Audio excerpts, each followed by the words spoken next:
Sir మన యూట్యూబ్లో subscriber ఒకడు కామెంట్ రూపంలో స్పేస్ మెయింటైనర్ అంటే ఏంటి మా బాబుకి డాక్టర్ గారు సజెస్ట్ చేశారు, ఒకసారి దాని గురించి వివరించండి. ఓకే, స్పేస్ మెయింటైనర్ అంటే జనరల్గా పాల పళ్ళు ఒక్కొక్కటి ఒక్కొక్క వయసులో వస్తాయి, అలాగే ఒక్కొక్కటి ఒక్కొక్క వయసులో ఊడిపోతూ ఉంటాయి.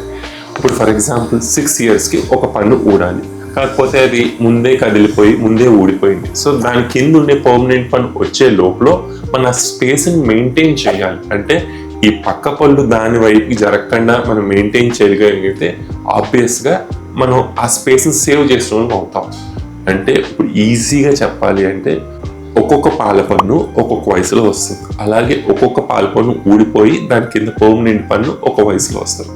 ఆ పర్మనెంట్ పన్ను వచ్చే లోపలనే ఈ పాల పన్ను ఊడిపోతే అక్కడ ఒక స్పేస్ వస్తుంది. ఆ స్పేస్ని పక్క పన్ను ఆక్యుపై చేయడానికి ట్రై చేస్తారు. ఎప్పుడైతే అట్లా ఆక్యుపై అయిందో పళ్ళుకి ఇరుకొచ్చి అంటే వంకర్ టింకల్ వచ్చే అవకాశాలు ఎక్కువ ఉంటాయి. సో ఈ వంకర్ టింకల్ రాకుండా అసలు పన్ను అంటే ఏ పన్ను పొజిషన్లో ఆ పన్ను రావడానికి మన స్పేస్ను మెయింటైన్ చేసే అప్లయన్స్ని స్పేస్ మెయింటైనర్ అంటారు.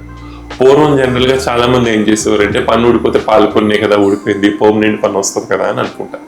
బట్ అది తప్పండి. అట్లా కాకుండా పాల పన్ను ఊడిపోయినా కూడా పర్మనెంట్ పన్ను వచ్చే వరకు ఆ స్పేస్ని మెయింటైన్ చేయడం కూడా అంతే ఇంపార్టెంట్. సో ఇప్పుడు మన జనరల్గా పీడియాట్రిషియన్ ఎలా అంటామో పిల్లలు చూడడానికి, డెంటల్లో కూడా పీడియోడాంటిస్ట్ అంటారు. సో మన హాస్పిటల్లో ఎల్లప్పుడూ పీడియోడాంటిస్ట్ అని ఎవరు అవైలబుల్గా ఉంటారు.